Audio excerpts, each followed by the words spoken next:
Ladies and gentlemen, welcome back to another episode of Unbettable. I am Mondo, back from my hiatus, my month-long hell of sickness.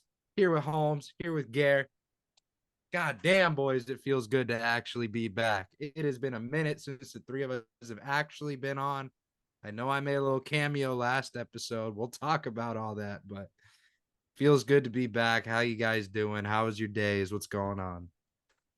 Fantastic to have you back, my friend. You have missed quite a few episodes since we Mm-hmm. last had you back on, but we're ready to get back on the horse today. We got a lot to talk about.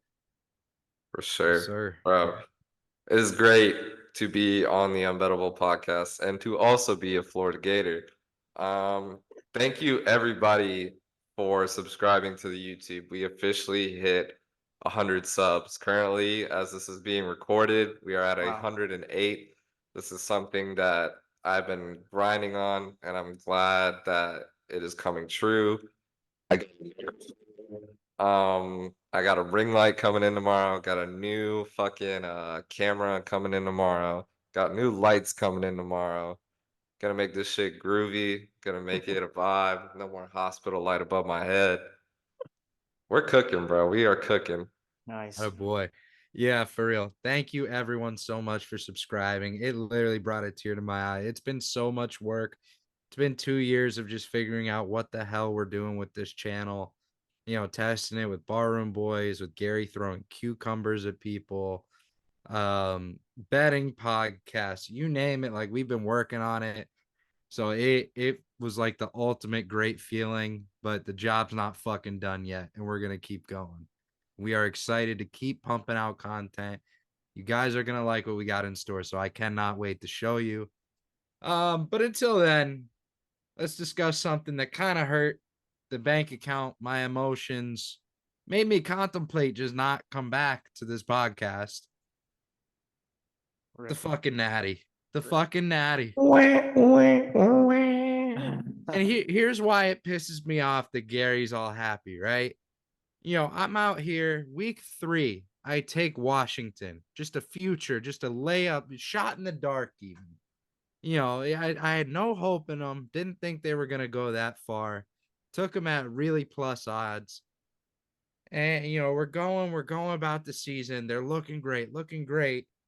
And then there's this obnoxious noise in my background. And what is it?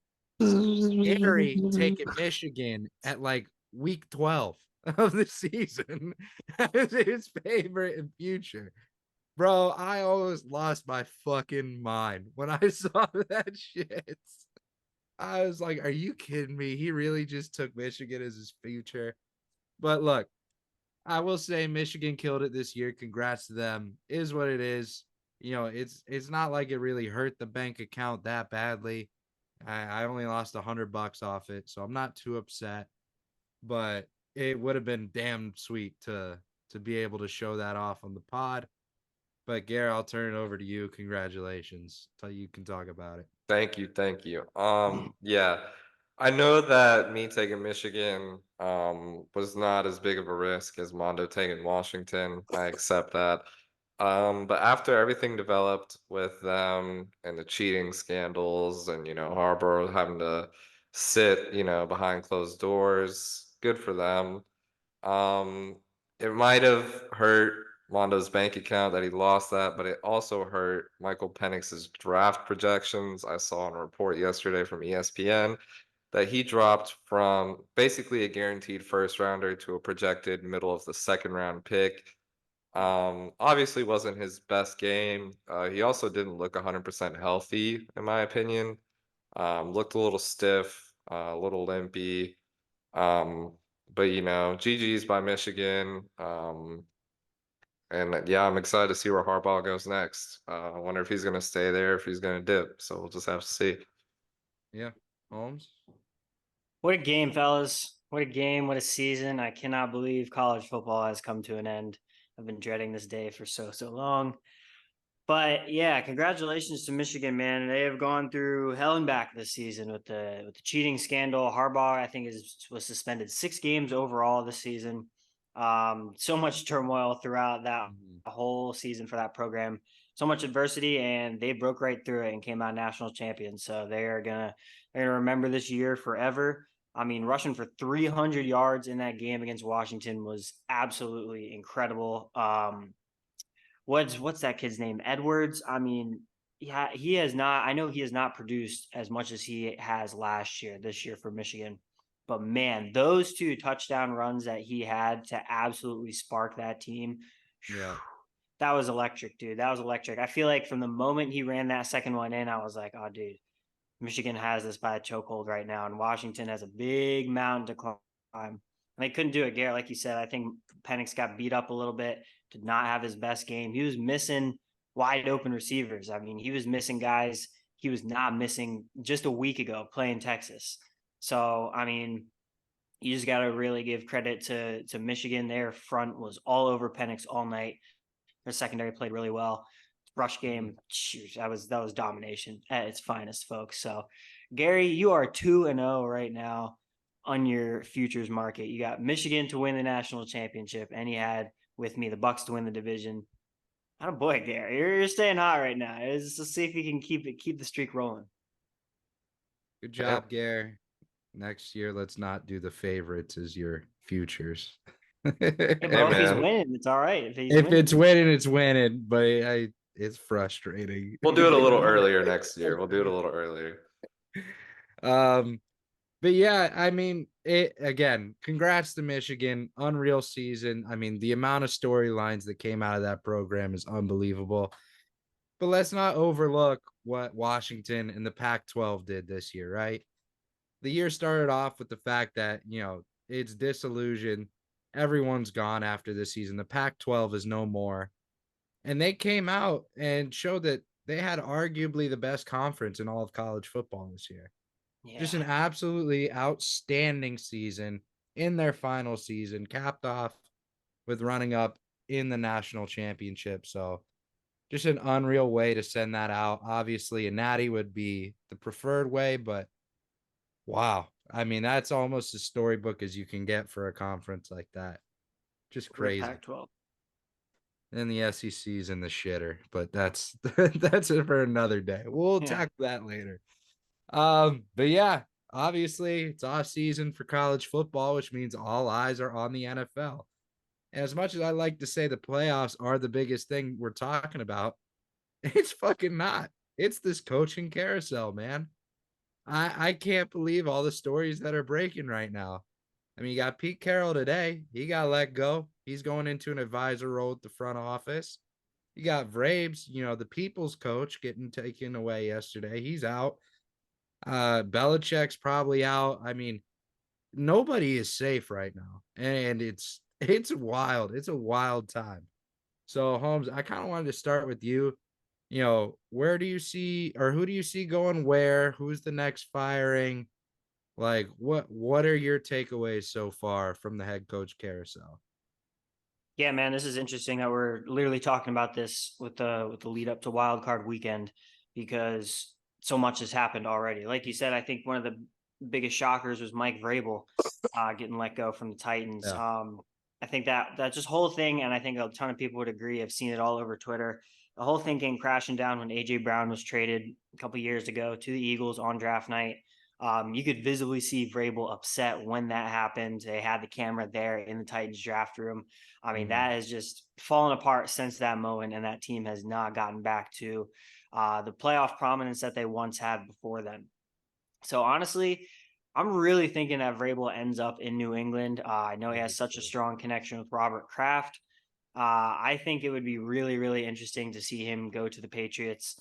I mean, just speculation, obviously, but I think he could do a lot of great things in trying to turn that franchise around. It's really crazy to think that they're going to move on from Bill Belichick after such a great run, 6 championships. I mean, I don't really know like how much better you can get. He is pretty much the greatest coach of all time. I don't know what's going to end up happening with him. I know he said he would stay and relieve some of his duties and kind of like maybe give up his side of like the player personnel, I guess, when it comes to the draft. But I don't really know what the Patriots are going to do in that aspect. I think it might be smart to try and go for some new blood in Vrabel. I think it'd be interesting to shake shit up.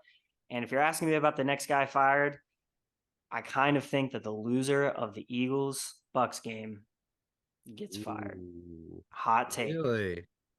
But if the Eagles lose, All right. the Eagles lose to the Bucks, arguably the easiest opponent that they could have drawn in the NFC right now as it stands. They lose and end the season how they did on their massive skid. Nick Sirianni is in real hot water. Now, I'm not saying that's a guaranteed fire, but it's very possible. I've heard a little bit of just like rumblings around them and Philly that you know how notoriously impatient that city is. So that's an interesting thing. And then obviously the Bucks, we've talked about it all year. Todd Bowles has not done a great coaching job. I mean, if they lose here, if they put up a pitiful performance against a really struggling Eagles team coming into the playoffs limping, I mean, that's going to be pretty good cause for Todd Bowles to get fired as well. It's just the job he's done this season has not met expectations. I know they made the playoffs, and that's great. They were able to win the division, but they should have done a lot more this season than what they did. It should not have come down to the last week for them to clinch a division as shitty as this under Todd Bowles. Mm-hmm. So just my opinion, just what I'm thinking at this moment. But I'll pass it to you, Gare. What do you think about the coaching carousel at the moment? Yeah, I think it's wicked. Can I say that I didn't expect it to happen? No.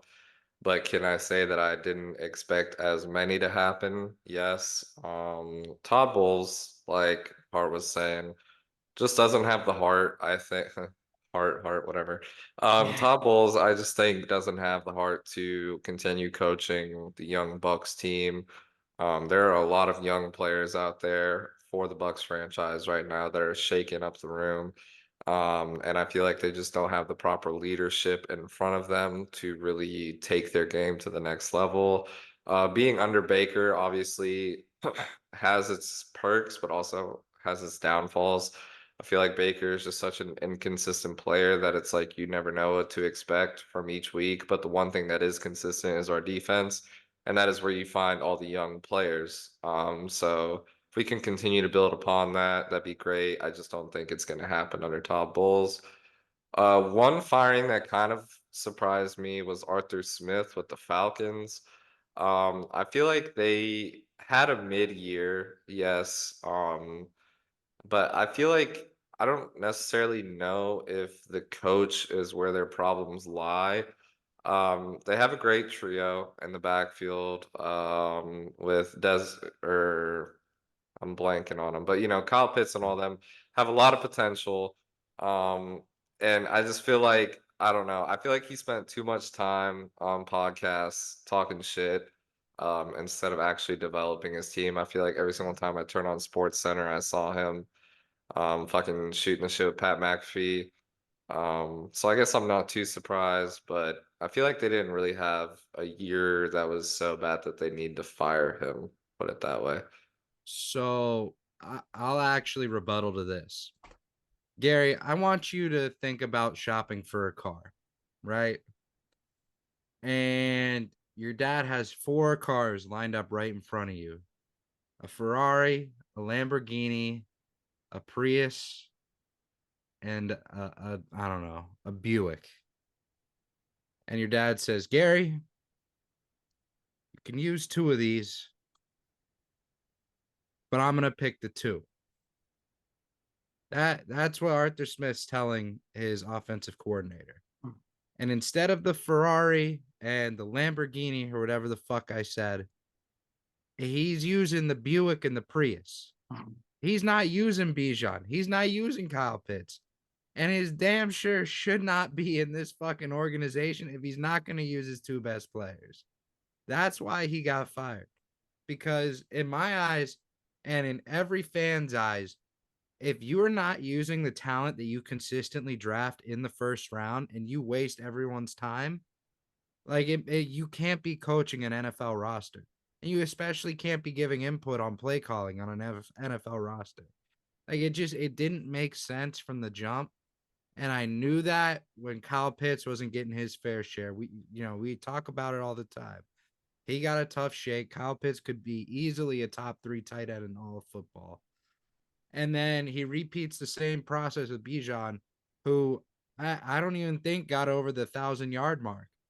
I mean, the dude is an absolutely elite runner. We watch what he can do when he receives the ball, and he just never gets his fair share of, touches. So Confirmed. that's why ultimately Arthur Smith got fired. It just his style does not fit what needs to be done in Atlanta, if that makes sense. Yeah, for I'm sure. not really that surprised with him at all. Um, I don't know. It was just like he's a good guy, yes, but at the end of the day, if you don't use your best players, there's no point in you coaching a team. Like that's just the way it's got to be. And the Atlanta front office finally had enough. It's that simple. With that being said, as someone who has a good lock on a coach in this here call, um, who would you guys want theoretically? Todd Bowles goes right. They lose, whatever. They win. They don't want him. Who would you want to replace him? And then aside from that, who would you realistically think will replace him? You go ahead, Gary. You have anything to say first, or you want me to tackle it? I mean, I'm not too educated in this realm. I'm trying to learn more about the backings of organizations, but one person that I don't want, Ron Rivera. Um, I feel like everything he touches just dies. Um, One person that we brought up earlier that could potentially go to the NFL as a coach was Harbaugh. Which I wouldn't mind seeing that, like coming from, like I was talking about with, the youngins. I mean, he's literally the leader of the youngins. He took him to a natty and won it, Mm-hmm. kind of. But I wouldn't mind seeing that. I mean, Holmes, what do you think? Yeah, I don't know. I think it's kind of tough for me because you kind of want to see what shakes out for the rest of the season too. You have a feeling that not all the coaches that are in the hot seat have been fired yet or let go yet, so there might be more dominoes to fall.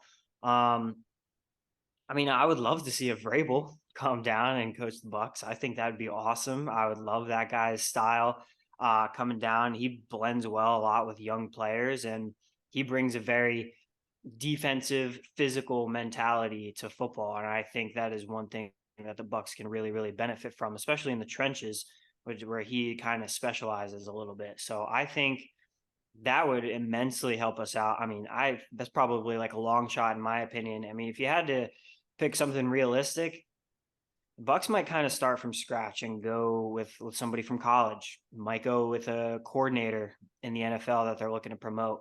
I don't really have any names that I can specifically give out that I feel like confident in or anything, but that could totally be a route they want to look toward, especially if they're thinking about drafting a quarterback. If they want to get somebody late round and maybe put him into development, because we haven't seen Kyle Trask for years. We don't know whether he is going to be that next man up or not. So are you going to bring in somebody to just start with your QB from year one and then just try to develop him? Or that's going to be the harder thing. I think that is going to go hand in hand with what they do with Baker. So, two coordinators, because I know you guys just briefly talked about it. Two coordinators I could realistically see getting a shot, and it depends where your front office wants to go. They're defensive minded. I think you give Dan Quinn a look. I feel like he's going to go to Seattle. But I think that there could be a good chance and a good fit there with the defense you guys do have. However, if your front office is like, yeah, we're pretty set on defense, let's look more towards offense. I wouldn't necessarily sleep on Bill O'Brien leaving. If he gets passed over by Vrabel to take that head coaching job, I could see him leaving the Patriots and coming to you guys. So those are genuinely two people that I think that you guys could land. It just depends who gets fired next. If Harbaugh decides, like, it's so early in this process that it's hard to say who's going to go where and when. Yeah. And I mean, it's just we're in for a treat this year because there's names on the market that are never on the market, like Belichick, Harbaugh, like though that does not happen. So I mean, to see this unfold so far, and we're not even into the playoffs yet, is an absolutely unreal like turn of events to me. Yeah. So with that being said, let's direct our attention to what we should be talking about, and that's the NFL playoffs. Gary, I know you had an extra special idea for today. So would you like to take it away, or would you like me to stall for a couple minutes? What would you like me to do here? Yeah, I can get right into it. So for today, obviously we don't have as much content to talk about because there's just not that much going on. We're gonna decide to implement a sort of roster into the pod. And we're gonna make it interactive on the Instagram and have you guys vote for who you think has the best picks, or who do you think, like, your opinion, who would you pick? So we're gonna kind of do like a bracket of sorts. And we're all going to talk about it. We're going to make our own picks on the side. That's going to be texted to me. We're just going to kind of discuss the games. And then we're going to put that into the video. I will edit it in at the end so we kind of get a preview at what everybody is thinking. And then we will also post it on all the social medias. The only reason that I'm kind of keeping it so that way we pick our own is that way people don't think that our opinions are being swayed by the predictions of another. I want it to be like solo dolo, you make your pick and you deal with it. At the end, I was thinking maybe we could do a punishment for whoever does the worst in their bracket. Um, and yeah, let's just make this exciting and fun. So All I right. guess we could start off with the first game. Saturday, 4:30. We got the Browns and the Texans. What are we thinking, boys? Well, I feel like a Texan would put a hole in a brown elf. So if that's the way we're kind of looking at this game, I feel like the Texans could take it. But if we're talking football, the Browns are absolutely going to curb stomp the Texans because of inexperience. Is this not how I'm supposed to be talking about it? Because I feel like I just made my pick. Honestly, you know what? Let's just switch it up. I Let's just don't have it know so how we you want me all to like debate it without being. here's the idea. Here's the idea. We'll just create this bracket as a pod, just because it is what we talk about. If we have more personal topics later on down the line, then we can do the, ooh, sneaky. But yeah, for Create a now, bracket. Just create one bracket for each person. Yeah. yeah, that's what. But then what? So how are we debating it then? Like, what's the on air I mean, portion? I'll tell you right now, bro. I'll tell you right now, I'm not picking the Browns to win. I told Gary this last week. I like the Texans. I'm probably picking the Texans to win this game. Okay, so this is what we can do. We can sit here and debate it. Yeah, exactly. I mean, you're not gonna sway me. I already know what I'm picking each game. All right, I fucker. won one of these bitches 2 Taking the years ago. Browns. Fuck Good you. about I'm as brown as they get. I'm feeling good. Bleed it. Come on, Texans, let's go. I'm taking Browns because I mean that defense, it's just too strong, and you have a rookie QB coming in for the Texans. Obviously, we know CJ Stroud is great. By all means, he is an incredible QB, but this is going to be his first playoff game. So there's a lot on the line for him. First year. Like, I just don't see that meshing well versus like a QB coming in like Joe Flacco. He's not the best. He used to be elite, but he's old now, but he has that experience. He's not going to crack. So that's why I lean towards the Browns. Like, I fucking hate Deshaun Watson. So if he was playing, I would just pick against him purely off that because Yeah. he fucking, I mean, yeah. So it's not even worth kind of entertaining that part of it. But I think purely just based on the way it is this year, if Stroud is not a rookie and there's not all this pressure built up, I think the Texans have a better chance, but I'm taking the Browns. Okay, so we got Hart taking the Texans, Mondo taking the Browns. Me personally, for this game, I am undecided because of what both of these people have said, and that is not because I've just learned about it. Me and Hart talked about it on the last episode. Like Mondo was saying with the Browns, you have a lot of veteran leadership, and you have people that know how to win the chip on that team.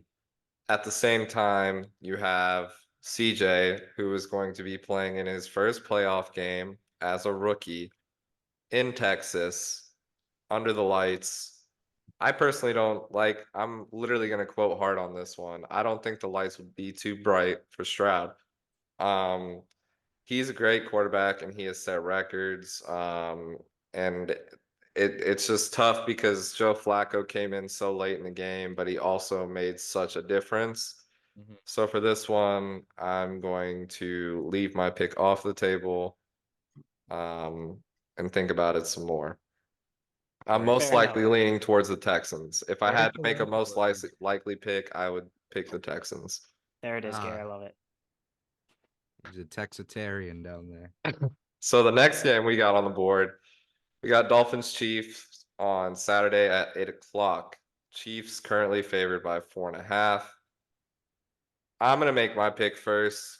I believe in the Dolphins. I am not a big SoFlo guy at all. I've only been there once in my entire life. And I hate SoFlo Sports. But one thing I hate more than SoFlo Sports is the Chiefs. I think the Chiefs are frauds. I think that this year they do not deserve to have 11-6 next to their name. I think that they have been bailed out. I am tired of seeing Mahomes cry. I am tired of seeing Taylor Swift on my TV. I want it all gone. I want Mike McDaniel to win a Super Bowl ring because he is a great human being. I'm picking the Dolphins. Let me suck your cock, Garrett. Come over here, bro. Come over here, dog. Let's go. I'm right there with you. I know we have a lot of injuries on the Dolphins roster right now, but guess what? Tyreek Hill is going back to Arrowhead. That's all you need to know about this game.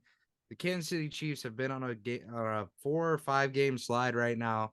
They just have not looked good at all. So when you come into the playoffs and you don't look good, usually that's not a recipe for success. So, I mean, obviously I'm biased with my pick, but there are factors leaning into it that even I said during the game, I would prefer to lose against the Bills week 18 just to play Kansas City.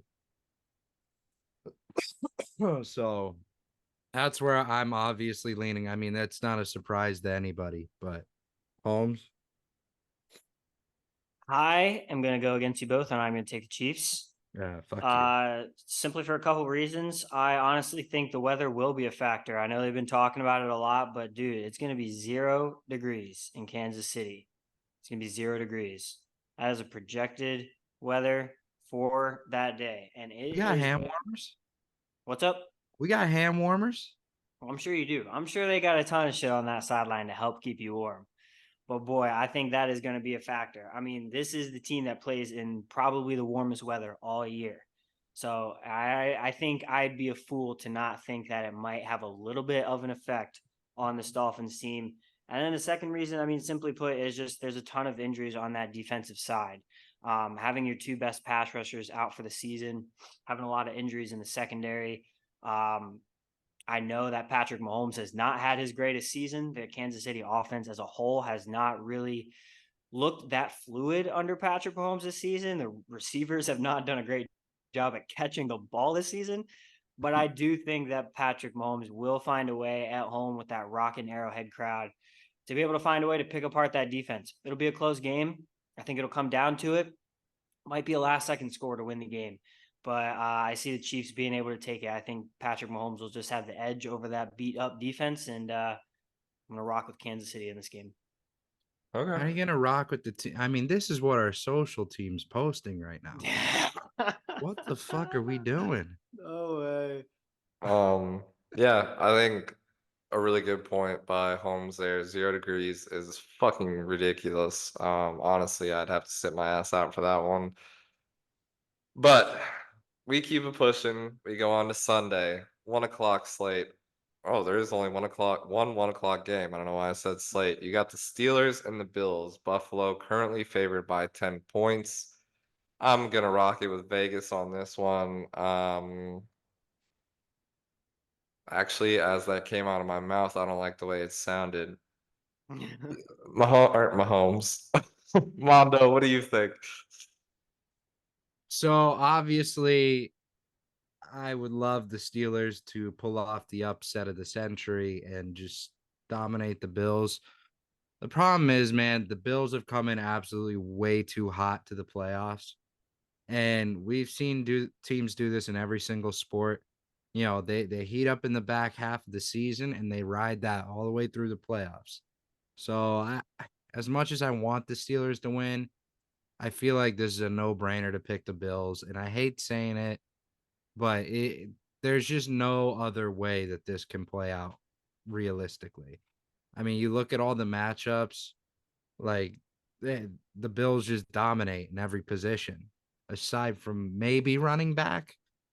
But even then, it's like I don't know. So it's just I feel like it's going to be a very one-sided game. And again, I hope I'm wrong, but I just see the Bills taking it. Yeah, I'm gonna rock with you, Mondo. I think the Bills are winning this game outright too. I will likely take honestly the Steelers to cover because that line continues to climb. It is at +10 right now. I Mhm. anticipate that to get to like +11 maybe before game time. I just think so many people will be on the side of Buffalo trying to cover this game. I mean, I definitely think they'll win. Like you said, they've been way too hot coming into the Mhm. playoffs. They get a home playoff game. So it's really big for them, especially given where they were like halfway through the season. I mean, a lot of people were debating if they would even make the playoffs, and here they are. They're in. But I am not just going to count out Pittsburgh because of how well Mason Rudolph has played. He's 3-0. He's getting that offense cooking. I mean, the defense is not what it has been for the Steelers, and that's why I think Buffalo has the edge here.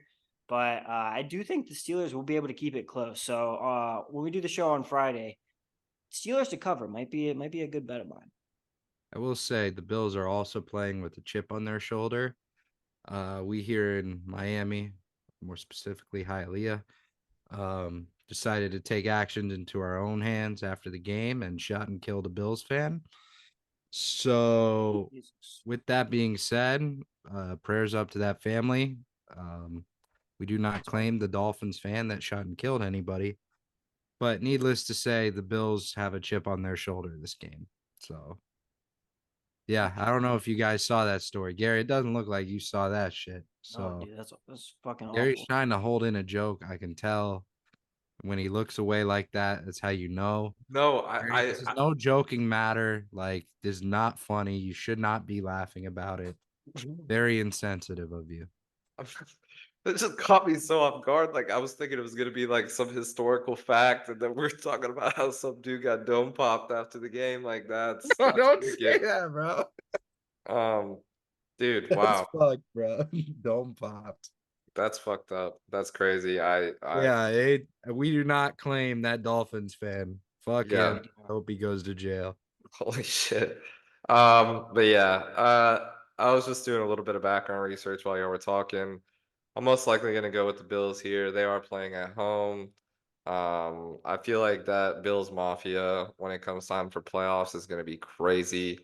And I also think that the retaliation if they lose in the first round is going to be crazy. Mm. So I'm gonna take the Bills here, and then we're gonna keep it pushing into the next game.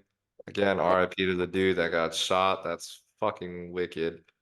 Um, but yeah, 4:30, we got the Packers and the Cowgirls. Um, but unfortunately, I am going to go with the Cowgirls for this game.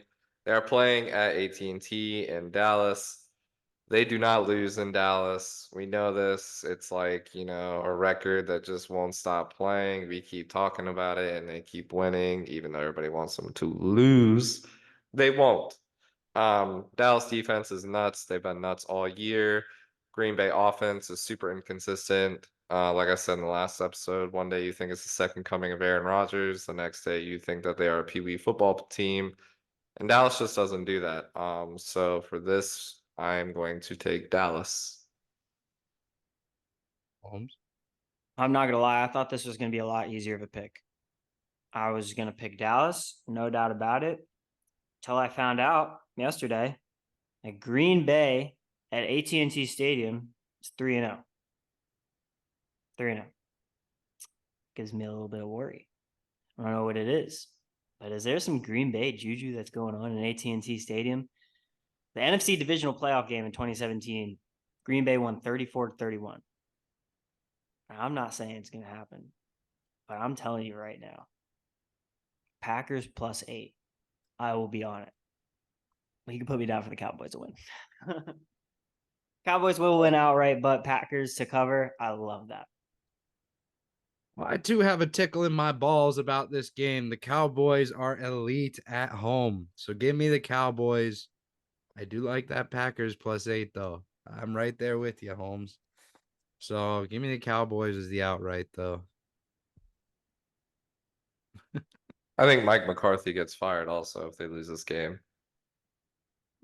Very, very possible. I could see it. Very possible. But I'll leave y'all with that little tidbit. We're all riding with the boys or the girls, cowgirls, girl boys. Next game Careful. at 8 o'clock. We got the Rams and the Lions. And this game, I think, is going to be like fucking watching a war.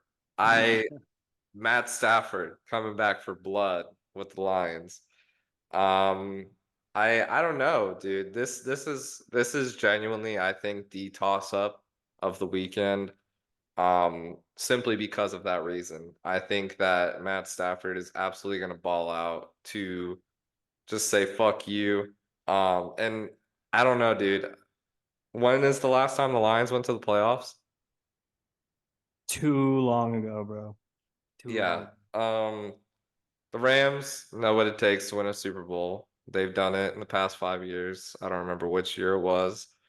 But I just think that Detroit has this is Gary gut feeling. This is one of those games where I have a feeling that the better team is going to lose. And I'm gonna take the Rams. That's simply the reasoning. Like there is no other reasoning. I'm not gonna hit you with some stats. My reasoning is because I feel like it, so I'm taking the Rams. Well, Gary, let me hit you with your Pepto-Bismol to get rid of this dumbass feeling. This is a Jared Goff revenge game. Let me tell you why. You see, Matt Stafford asked his way out, asked to go to the Rams so he could compete, so he could win his Super Bowl. Well, guess who he got flipped for? Jared Goff, right out under his fucking feet, however that expression goes. This is a Jared Goff revenge game. Lions eat Rams. Lions poop out the Rams. Lions are better than Rams. Give me the Lions. Take your Pepto. That's a terrible gut feeling. Respectfully. Holy shit. Holy shit. Super totally nut. I'm not going to go that far, but I will say I'm going to pick the Lions in this game. Similar to just what I talked about last week with you, Gary. The first playoff game in Detroit in God knows how long. I need to really look up the last time they were in the playoffs because it was so long ago. But this is exciting for them. I'm thinking that Detroit building is going to be absolutely. I mean, the roof might blow off of that place. It might go so crazy. I know that this is the matchup everybody was anticipating. Matt Stafford coming back to Detroit with the LA Rams. I mean, like you said, Gare, I don't doubt it, bro. I think this is going to be a war. I'm likely going to be on the over in this game. I think offenses are just going to go back and forth all game. But I am going to ride with the Lions. As inconsistent as they have been at some points during this season, I love that offense. If they can get everybody cooking on that offense, if they can get David Montgomery and Jahmyr Gibbs both working out of the backfield, they can get Amon-Ra in space down the field. Man, they have a really, really great shot to be able to not only keep up with the Rams, but I think beat them as well. So I am going to take the Lions in this game. Do you think the loss of Sam Laporta is going to affect the way the Lions perform? I think it will a little bit, yes. I know how vital he's been in that offense. And it does worry me a little bit, I will say. But with as talented as Amon-Ra has been, even with Sam Laporta in the lineup, I know they're going to give extra attention to Amon-Ra, but I mean, the guy seems almost uncoverable with how consistent he's been this season, how many Yeah. 100-yard games he's racked up this season, how many touchdowns he's scored. I mean, he has been an elite player. And I think they have to utilize those two backs to their fullest potential. They need to really get Jahmyr Gibbs going opposite of David Montgomery. They're both very talented and they both can do a lot of damage in the backfield. But you also got to be able to get Jahmyr Gibbs in space. Make sure you hit him on some screens. Maybe put him out as a wide receiver in the slot for a couple plays. Got to be able to mix stuff up, but I think they have the talent to be able to make up for it. Yeah, I think the Lions won't be able to spread the defense out as much as normal. I do think Brock Wright will be able to hold his own as the standalone tight end. I know they have James Mitchell as the third string, but I don't see him getting any playing time. I do feel like it'll be a lot of RPOs this game, a lot focused on the blocking. Um, but they're just gonna have speed on the outside. It's what they've built all season. All their wide receivers are quick as hell. It's like watching the Dolphins play. So I feel like the Lions, although it sucks that they don't have their star tight end, they have just as many other weapons that can kind of take his place in the receiving game. You just got to make sure that Brock Wright knows how to block. That's your Yeah, big thing. fair. So, Last thing I'm gonna say about this game, I think it is the Vegas trap of the century. I know people are gonna be riding with the Lions spread heavy. Everybody wants to see the Lions win. I kind of do too because we have a side bet. In my neighborhood, there's been a longtime Lions fan since he could walk. He is now 50 years old. Um, he told everybody that if the Lions win a Super Bowl this year, he will get a tramp stamp of a lion tattooed on his body. Um, so yeah, now let's ride. that's the part of me that wants to see them win. But there is just something inside of me that is saying I think the Rams will win. That's enough about that game. Let's move into the one that me and Holmes want to talk about.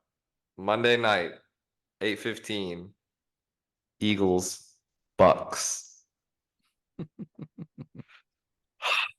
I'm scared, Holmes. I'm terrified. I'm petrified. I'm horrified. I'm mortified. I'm scared to watch this game.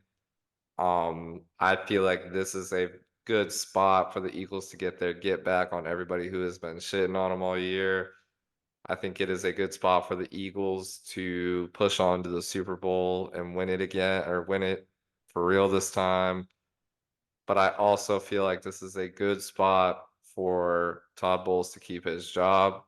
I feel like this is a good spot for Baker to prove the naysayers wrong, that he is able to perform in these high pressure situations against good teams. I think this is a spot where Vita Vea will sack the living fuck out of Jalen Hurts and put him in a body bag. And I think that the Bucks are going to win this game. And this is not because I am a fan. It's a little bit because I'm a fan, but I really think that, like I was talking about earlier, the Bucks are young, they have a heart, and they know what it takes to win a Super Bowl. I mean, they've been there a couple years ago. Yes, they were under different leadership on the offensive side. You know, somebody who is the GOAT. But I really think that they want it again. I feel like this is a good spot for the Bucks to prove who they really are. And, let's fucking fire the cannons, bitch. Like, let's take this shit home. I mean, you I couldn't love have it. done that with any less excitement. I mean, that was pitiful. Fire the fucking cannon. Fire that bitch. Hey Holmes, let's fire the fucking cannons, man.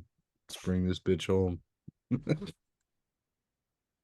Well, Gary, I'm gonna ride with you. God damn it, I'm gonna ride with you. Fuck So yeah. honestly, I do think the Bucks can pull this out, and I have been wrong on the Bucks quite a bit this season. I don't know what it is. Just It's like Clemson with college football. I can't seem to get them right this season. But I think this is the game we can get them right. God damn it, it's going to be close. We are not going to win in a blowout. We are not going to put up the offensive performance of the century. I mean, we're going to have to grind the hell out of this game. And I think it benefits us a lot that we are at home and not playing at the link. So for that reason, it is close as hell. And this is definitely the hardest pick on the board for me, but I am going to ride with the Bucks. So Mondo's let me taking the tell you Eagles. I'm guys calling it right now. what. Mondo's taking the Eagles. I'm calling it right now.